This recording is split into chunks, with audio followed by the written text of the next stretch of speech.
যদি নোয়াখালী বিভাগ না হয়ে আলাদা দেশ হয়ে যায় তাহলে কি হবে? এটি আয়তনে পৃথিবীর ১৩১তম দেশ হবে।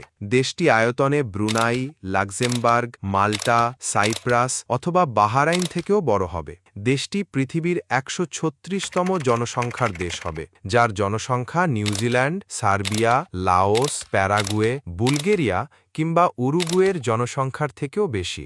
দেশটির নাম হবে রিপাবলিক অব নোয়াখালী। প্রথমত এর ৩টি প্রদেশ থাকবে: লক্ষ্মীপুর, নোয়াখালী এবং ফেনী। তার সাথে একটি কেন্দ্রশাসিত অঞ্চল থাকবে যার নাম হাতিয়া দ্বীপ। এর রাজধানী হবে নোয়াখালী সদর।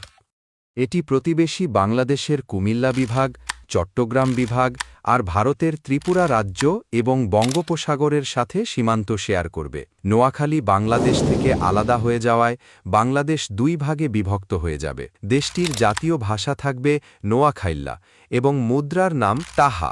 জাতীয় পশু হবে মহিষ এবং জাতীয় ফল থাকবে নারকেল। এর অর্থনীতি বিশেষ করে প্রবাসী রেমিটেন্সের উপর নির্ভর করত এবং এটি এশিয়ার দ্রুত বর্ধনশীল অর্থনীতির দেশে পরিণত হতো। নোয়াখালী কি বিভাগ হওয়ার যোগ্য?